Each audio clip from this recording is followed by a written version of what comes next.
Hey, what's up, y'all? This is Rodney, and I'm back. Ooh, I'm pulling my titties out.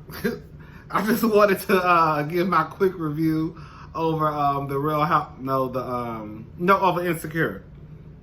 Insecure. Baby, let me tell y'all how something. I just walked in the house from work, and I went in the restroom, brushed my teeth, washed my hands, fixed me a glass of water, and set my ass right down in this seat to do this review. Because we want to talk about Nene too. So basically, Condola is at Lawrence's place. Was that Lawrence's place? I think that was Lawrence's place. Her alarm is loud as hell. Her alarm reminds me of my alarm. Girl, I have to set my alarm. I'm so nervous about not waking up that I set my alarm. I set 3, sometimes 4 alarms on my phone, and then I set the alarm on my iPad. Lawrence has an interview. He's trying to get promoted at work. However, there are some changes happening at work. People are losing their jobs. Lawrence feels like he may be okay with his position because I think he's like the only black person. So of course you always want to at least have 1 or 2 niggas within the company so shit don't look too off. The conversations between Lawrence and his homeboys are always funny to me. I smash all them niggas, girl. Girl, all them niggas fine. I think I want the husband. Don't we all? I think I want that husband though. The one who Amanda Seals' husband. That one right there. That one right there. That's the one to me. Anyways, let's just get to the important stuff. Basically, the conversation between Lawrence and his homeboys, I always feel just like real, organic. Shout out to Nene conversations. So Issa runs into Lawrence at a cafe. He's meeting Condola. It's awkward as hell because she's sitting there doing whatever she's doing. Lawrence walks in. He sees her. They have small conversation. Condola walks in, and at that point it becomes awkward. She tells them that she was just, leaving. Then the waiter calls her name out for food. She says, "Oh, I was getting my food to go." And then I guess because she's taking too long to come get her food, he makes another announcement and says, order for here or something like that. Issa. So anyways, Molly and Issa. Let's get to the real shit.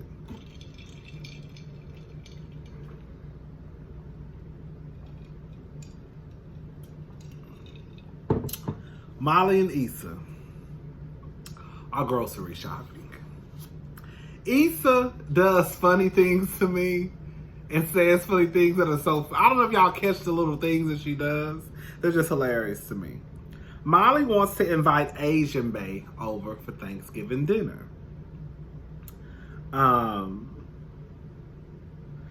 Issa says, "Girl, you gonna pull an old Molly and scare his ass away." Now, the first thing I want to say is this. Because I was saying how last week's episode, how I felt like Molly wasn't really in the wrong for wanting to at least get to know Asian Bae. The only thing she was probably wrong in is, bitch, not looking at what the fuck is going on, because clearly Asian Bae not in it for what you in it for. Like, clearly he just want to smash and have a good time. You're looking for something that he's not looking for. So I'm not exactly sure how Molly came to the conclusion.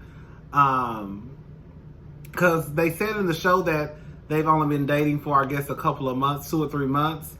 So I'm not exactly sure how she came to the conclusion from him not opening up to her inviting him over for family, to meet her family. Does that make sense? Like, that doesn't make sense to me. Like, this, you don't even know nothing about this man. Nothing about this man.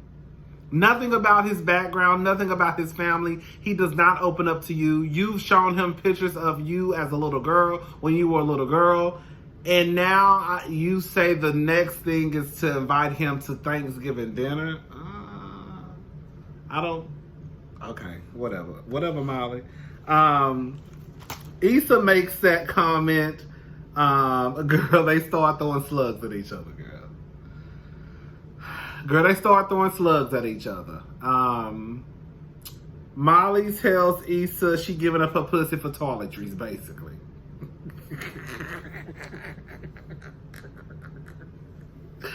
Molly tell Issa that, bitch, you giving up that puss for toiletries, girl. Don't say shit to me.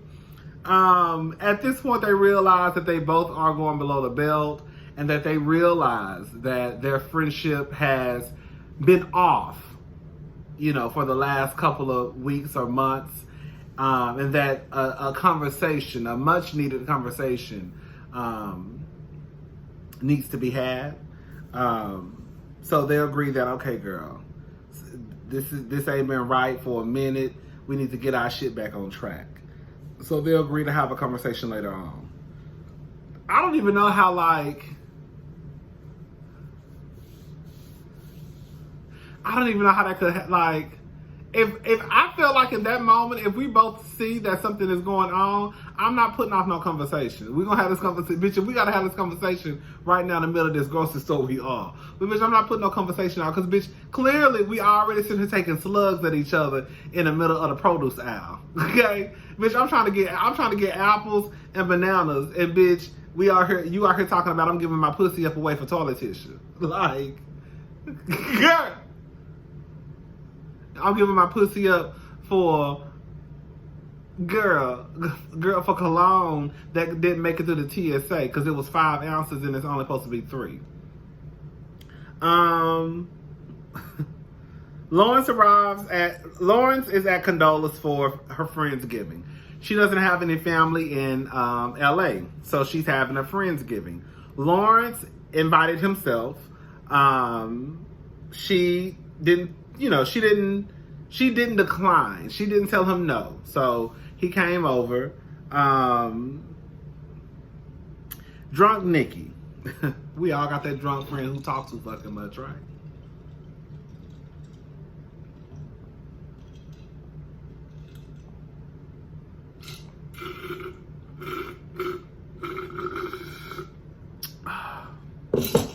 Bitch, that water.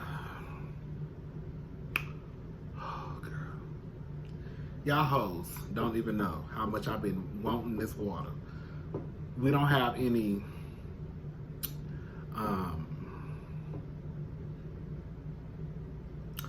I just told her I think we do. I forgot about those things. Anyways, girl. Alright, so Drunk Nikki tells Lawrence that Condola basically is with him for a good time, basically.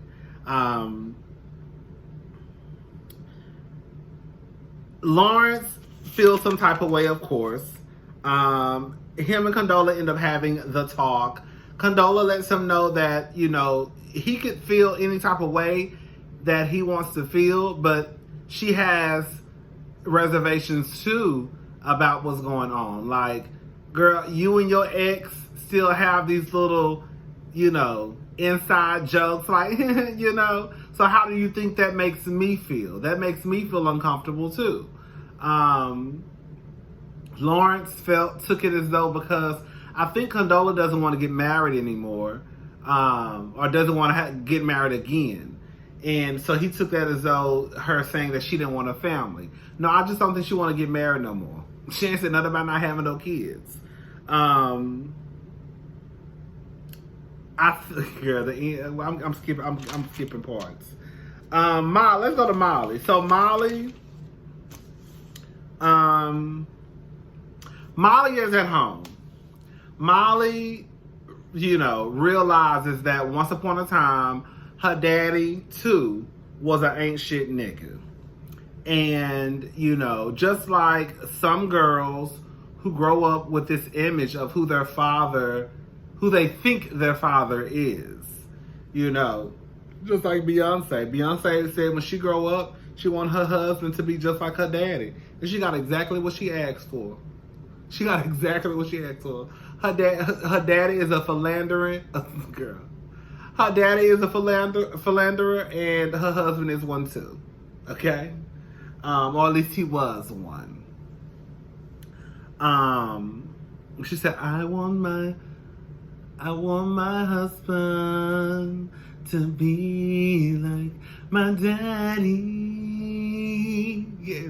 Do you know how much Beyonce used to love her daddy? For that bitch to make a whole song about her daddy and put it on her debut album, just to come to find out that your daddy ain't shit nigga who had 2 or 3 kids on your mama while they was married.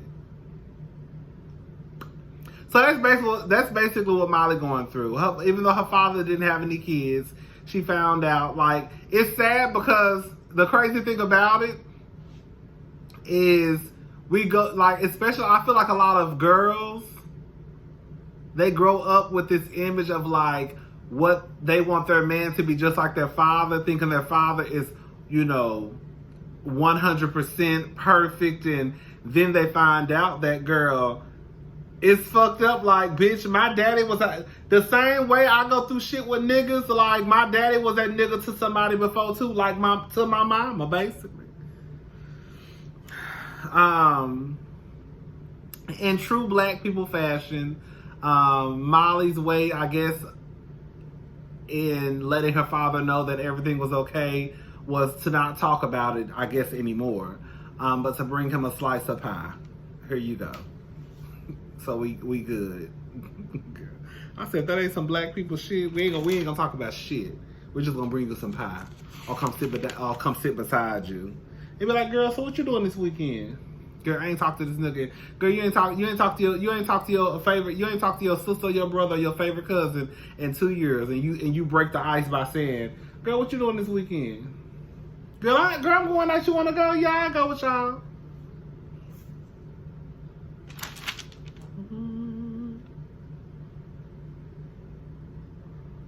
Oh, Issa is out with her brother, baby. Her brother is so cute. Oh, her brother is cute. Oh, Issa feels like she got potential, bae, and Condola is reaping all the benefits. Girl, ring the alarm. I've been through this too long. I be damn till I see another bitch in your arm. Yes, ring the alarm, bitch. Ring the motherfucking alarm. Girl, was that Masika in the show? I said, girl, is that Masika? Girl, I didn't realize until the end. Girl, is that Masika? Okay. Girl, towards at the end, Lawrence is on Instagram like we all do, and he sees Issa out with her brother, and he sends her a laughing emoji, and then you see her responding like 1.3 seconds later, and then girl, it's after midnight and she's on your phone waiting. Wait. She is after midnight and she's on your phone saying come over cause she's all alone. I could tell it was your expired tone. So why is she calling now after so long? Now what is it that she wants to do? What is it that she needs? Did she hear about the brand new biz that you just brought for me? Cause y'all didn't have no kids, didn't share no mutual friends. And you told me that she turned trick when y'all broke up in 96. What you gonna do when you can't say no when the feelings fit the show? We need to know when. How you gonna act? How you gonna handle that? What you gonna do when she wants you back? What you gonna do? Feelings at the show, boy, I really need to know when. How you gonna act? How you gonna handle that? What you gonna do? He wants you back. There's no need to reminisce about the past. Obviously, cause that shit did not last. I know how a woman will try to game you, so don't get caught up because baby you'll lose. What did you want? Hey, did you hear that you just brought for me? Cause y'all didn't have no kids, didn't share no mutual friends. No. She turned trick when y'all broke up. 96. I just can't say no. Feeling about the show, boy. I really need to know. And how you gonna act? How you gonna handle that? What you gonna do when she wants you back? What you gonna do? Oh no. Oh no. Hey, what you gonna do when she wants you back? Yes! This is my motherfucking song, bitch. When I tell you Free and Flying is one of my favorite albums, yes, I love Mr. Marty to this very goddamn day. I have been a fan of Maya's since, girl, It's All About Me. And I ain't never stopped. Yes, ma'am. Anyways, that was all. That was it.